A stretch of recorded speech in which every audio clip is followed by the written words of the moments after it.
Hello, good people. Welcome to my YouTube channel.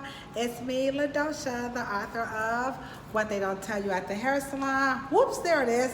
Big boob girl problems, okay? Author of What They Don't Tell You at the Hair Salon, Curly Hair Adventures, and my latest book, The Beauty and Barber Survival Plan. That's a free ebook that's available for licensed professionals to download at patreon.globalhaircare.com. And so this evening, tonight, today, whatever time it is for you guys, I'm going to have a very brief but important discussion about my new upcoming four-part series is simply called Myths. Okay, so the four-part series is pretty much going to cover four topics. The first one, which I'm going to discuss today, is going to be about myths and its association to race, myths and its association to culture, the salon experience, and self-expression. And of course, this will be all relating to myths in the beauty industry. Okay, not from the hood, I said booty. Not booty, but beauty, okay, in the beauty industry. And so I have a couple of things right here that I just kind of want to, highlight that's going to help me drive in my point about myths. So number one is a book here that's written by the Coffee Pie Side Research Team, and the name of their book is titled Spears of Democracy, and this is a historical survey of African Warrior Scholars Volume 1, okay? So this is a wonderful book, and I like this book to help me, with this topic. We're going to talk about that. And then next up, I have my wonderful tea up here that's called Bundles. And so we're going to talk about how, healthy hair factually and all this stuff can come from facts and not myths. So here's what they don't tell you at the hair salon. Now, let's keep in mind, if you buy my book, What They Don't Tell You at the Hair Salon, then quite naturally you're going to get more of this in detail. And this is a wonderful way, to have a conversation with your family, your friends. If you have a special interest group, everybody's doing all these Zoom conference meetings, and after school programs are now on Zoom. Even counseling and therapy, those are also available on Zoom. And so my book, What They Don't Tell You at the Hair Salon, and their book, the Coffee Pie Side Research Team, Spears of the Mossy. These are wonderful books that helps generate a healthy, magnificent discussion about facts, okay, as it relates to beauty, well, with my book. And then their book, of course, would be about history, okay? So let me just jump right into the topic of what they don't tell you at the hair salon about myths. And again, this would be one of four of my four-part series simply titled Myths, and this as it relates to hair. When it comes to race would be number one. Number two, again, culture. The third topic is going to be about myths in the salon experience. And then three, myths about self-expression, in the beauty salon. So I'm going to be breaking it down every week. I hope you guys are going to find these really, really interesting and useful. Also, I'm going to write about them on my blog, axladosha.blogspot, and then also on my podcast, What They Don't Tell You at the Hair Salon. That's on Anchor, all the podcast platforms. You're going to be able to hear me talk about it and then write about it. And I think that's pretty much it. So I'm now going to jump right into it. All right. So here's what they don't tell you at the hair salon about race when it comes to hair.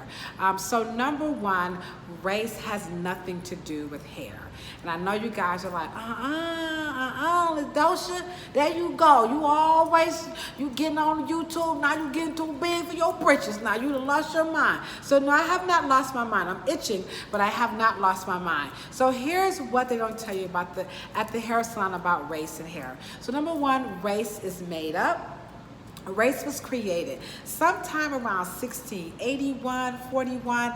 Now, I want you guys to go over and check out Miss Jacqueline Bellator, as she writes this book. It's called Birth of a White Nation, but she also has a wonderful presentation, a lecture that she's giving on this very topic, way better than I. And so in this book, she's giving you the backdrop of how these white men in America created the term white people. And so I know what you're saying, because I know African people got kinky hair and nappy. I know, because I've seen people with this. No. So again, here's what they don't tell you at the hair salon about the creation of race. So now I'm just going to take you through it very simple, okay, as best I can. So I got a few minutes, all right? So here we go.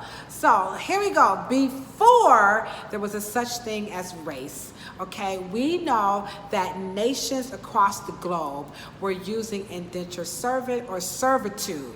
So these are like, people in prison, people who owe taxes, people who broke the laws, whatever. They were in some form of servitude to pay off their debts to society. And so part of that servitude would be people would barter. So like if I, let's say I'm supposed to be, I don't know, like I owe you some money for, some books that I bought from you and I never gave it back to you. And you say, LaDosha, you know what, you cut grass so good, why don't you cut my grass, okay? So I'm cutting your grass and here comes your cousin and says, hey, I need my grass cut. You know what, Dosha, don't cut my grass. How about you go over there and cut his grass and he's gonna give me some chicken.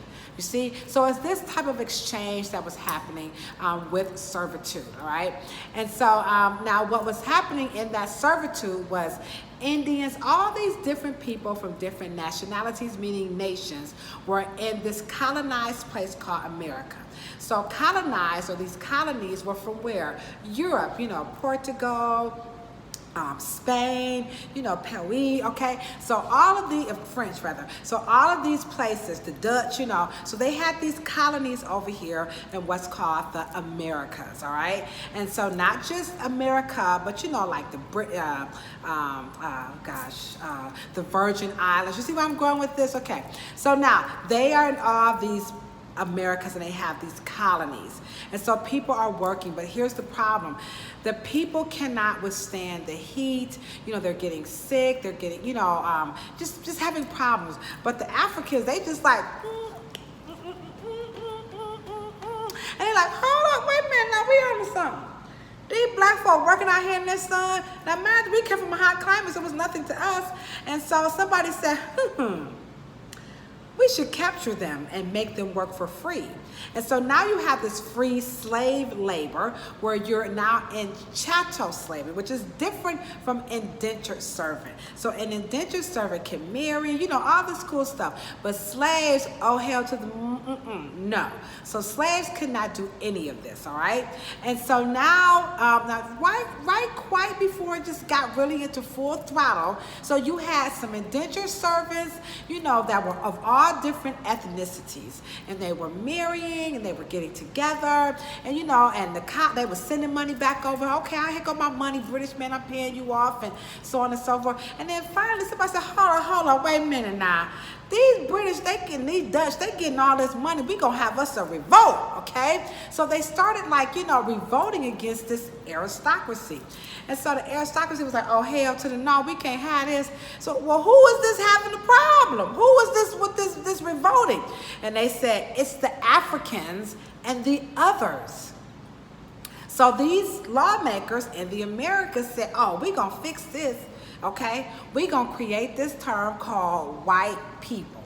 And in this term, we're going to give them certain privileges.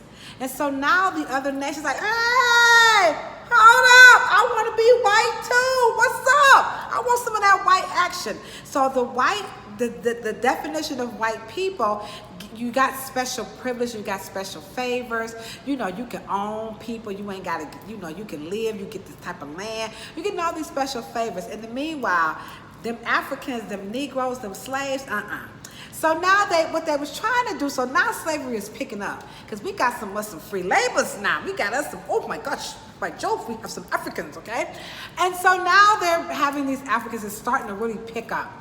And so now they're having these slave voyages. And they're like, wait a minute, sir, I don't think that we should be enslaving these people, the indigenous people of Africa, because they're crying and they're just, is this the right thing to do? And they said, God said we gotta do it. They owe us. And they said, where is that in the Bible? So they started pouring this myth myth into the Bible to try to get these slave work, these captains, these pirates, so, you know, they were doing these slave voyages to buy into this rate, you know, into this slave, you know, concept. And they was like, okay, but they're crying, you know, they're doing something. They don't speak the language, and we're beating them, but I think they do have feelings. And then they said, oh, this shit ain't working. Hold on. There wasn't no phones back then, but you know where I'm going with this, right? So they contacted these two. Now, there were other people, but these are the two that my book talks about. So one was Johann Blumenbach and Carlos von Linnaeus. So Carlos von Linnaeus, he was really into like classifying plants and flowers and vegetation a la races. Are you working with me? Hit that heart button, hit that like button, hit that thumbs up if you like the stuff that I'm talking about, and don't forget to subscribe to my channel. So Carlos von Linnaeus, he is categorizing plants and flowers. Now you have this subscribed, or whatever you call it, anthropologist or explorer, you know, Johann Blumenbach, who is really into like taxonomy, okay? And so now he's gonna look at skulls and all this stupid stuff. So he's all like, this is the skull from the Caucasus Mountain, this white, beautiful skull. And somebody like, hello, all skulls are white. But anywho, I digress. So these two idiots, you know, and so now they are charged with the task. Well, since you classifying flowers and plants and, you know, vegetation, and you over here classifying skulls and categorizing, y'all think y'all can categorize us humans? And they said, we sure can, watch us. So here we go. If you're a Caucasoid, you have this beautiful, you know, white skull, then you have this silken, beautiful, ivory, you know, pearly skin. And if you're Asian, you know, Mongoloids, then you see where I'm going with this? And if you're Negro, your hair is nappy, kinky, woolen. Yeah, I know. What the hell? That's what I said. And so they created this. So these four lawmakers, you gotta check Jacqueline Ballatora out, read her book, or you can go over to YouTube and she tells it way better than I do. So Jacqueline Ballatora, per her book, these lawmakers, I forgot how many it was, but with these lawmakers here in America said, you know what? We got some news now. We got some new language. It's called white people. So white people, you get all these benefits, and Negroes, you are slaves, you are indentured to us, you owe us, you're gonna work for us for the rest of your lives. You, your offspring, your kids, you get nothing. You get no good titles, you get no good description, you're lazy, and then all of the founding fathers are now buying into.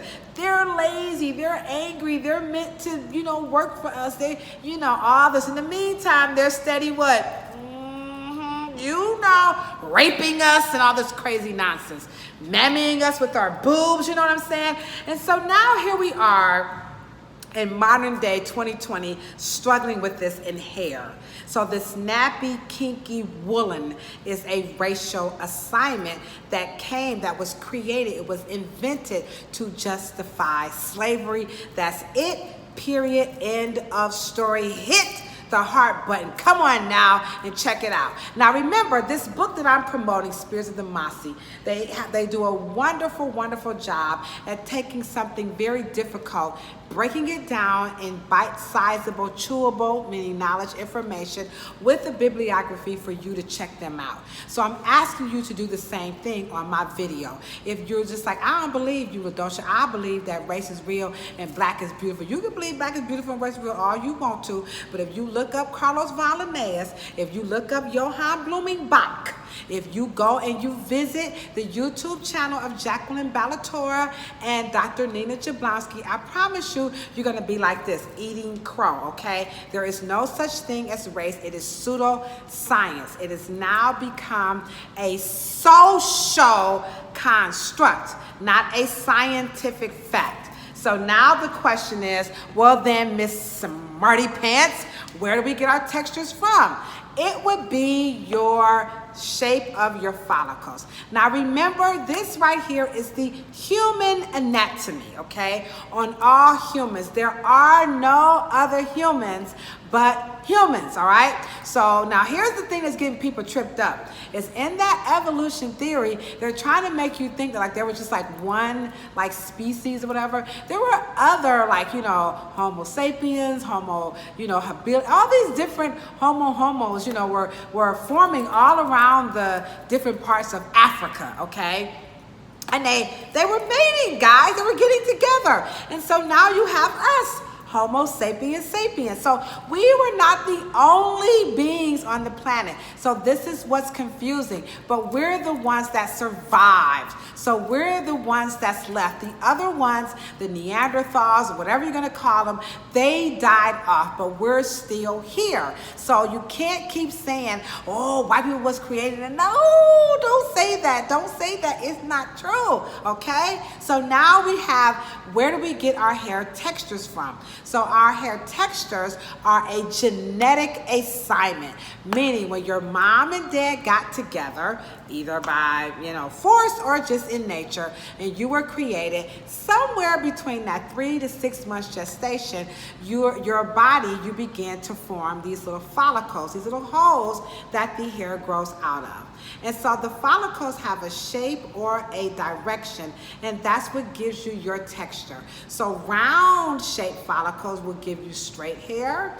Oval shaped follicles will give you this wavy hair, and your elliptical shaped follicles would give you coily, what the white people call kinky, nappy, difficult to manage. And I say white people because you're not going to find that language in any of the ancient history in Africa, okay? And I'm saying Africa because that's where mankind was founded, all right? Okay, so now you have, now remember, these are like generalizations. So like my size, let me just step back.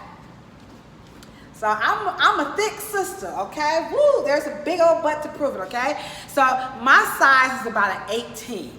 Okay, but this size is like, it's a category, but every size 18 doesn't look like this. And that's how hair is. So these sizes and shapes, they're categories just to navigate us in styling your hair.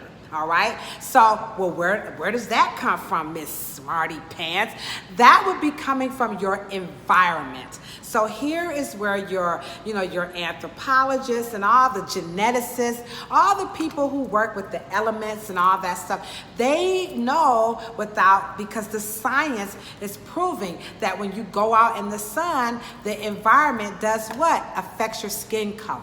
You know, if you're living near the equator where it's really hot, then your follicle will do something different to help you survive the climate. Your nose when it's cold, because you don't need to have all that cold air, so your nose will begin to, you know, get that more slender look, you know, as opposed to us Africans wearing hot and, you know. So this is the science that's telling you, you know, how we kind of, what we call left, or as Dr. Kamene, Hiawatha Kamene, or is it Hiawatha Kamene. So as he says it, Dr. Booker T. Coleman, as he says it, the Africans took that show on the road. So they left. Now remember, we're talking about, you know, your beginning early man, not your Homo sapiens sapiens, but your early man. They started to leave and procreate with other life forms, and now you ended up with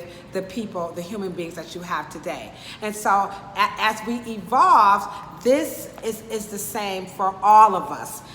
You know, the ancient, you know, not the ancient, but your Neanderthals, you see what I'm saying? They had skin, okay? And they had hair. And so this is why your scalp is this color, like the inside of your hands, you see that? So all humans, the inside of their hands are going to be lighter than the back. So the scalp, the bottom of the feet, the tongue, there is no black tongues, if you notice that. There are no yellow, no red. You see I'm going, yellow, black people, okay? So, because all humans have pretty much pink tongues. And the membranes are somewhat the same color. And so what happens, the skin is different from the palm of your hands, the bottom of your feet, and your scalp and your tongue, okay? So there you have it. So this is how we are getting our textures, the environment, the food we eat, you know, all this is going to contribute to the textures that we see. And the vocabulary or the lexicon back then, or of that culture of those white colonizers, were that that assignment that they bought. I'm sure they paid these guys, and I don't know if they did, but I'm sure they paid them to break this theory down. And then the other nations who were into slavery, they bought into the Caucasian label. And now it has become used, and they're writing this into what? Your doctrines, your constitutions, and all these bylaws that other nations have. But some nations got rid of it, like we ain't, we done with that. You know, they was like, oh, y'all still talking about black, you know.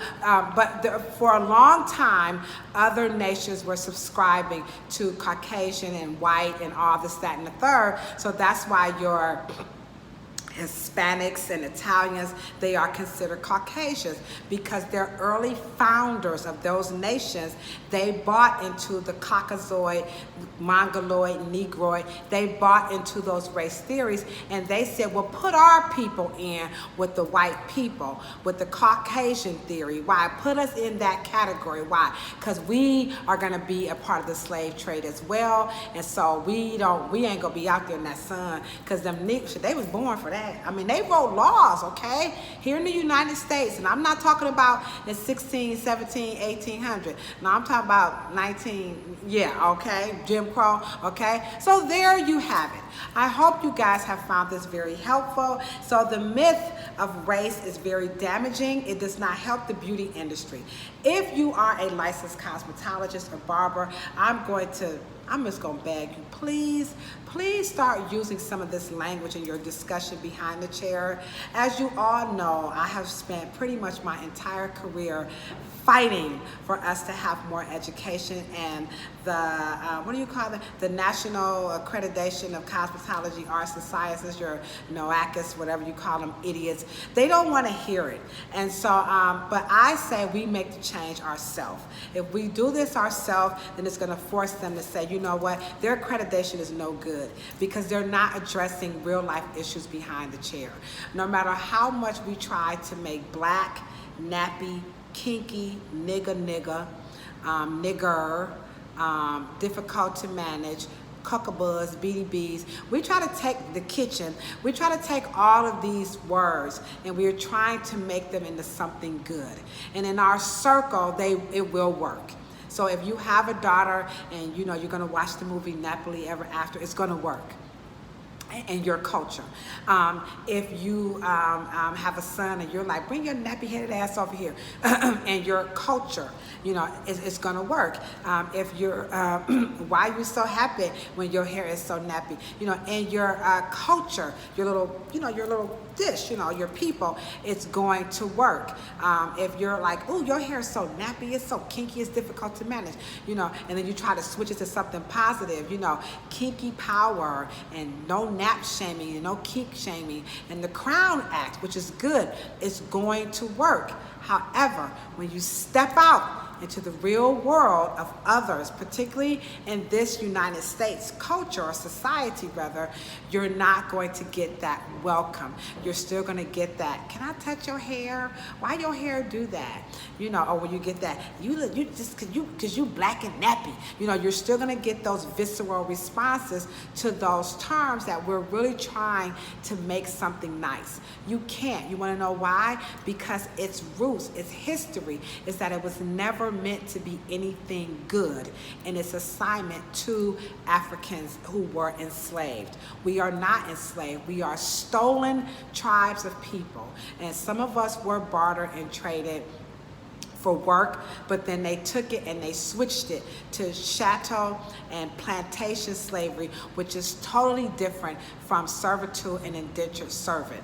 And so even the word slave itself, you know, they took that word and they created it for the category of those stolen Africans. So I want you guys to understand that, and if we can, as the beauty community, if we could just begin to take this history and incorporate it in our conversations, and one by one begin to eliminate or at least reveal the history behind race, and it will begin to debunk it. We can get rid of the ethnic aisles, you know, all this stuff that's hurting people, and we can get straight down to the science of hair, which is what my book is telling you. What they don't tell you at the hair salon is all about. We don't just write the bibliography. As cosmetologists, we live it every day, because the science of the hair, the anatomy, the physiology, the 3 layers, your cuticle, cortex, medulla, your erector pili muscle, your sebaceous gland, your arteries, the mouth of the follicle, all of this, your scalp, the science is living. We live it every day,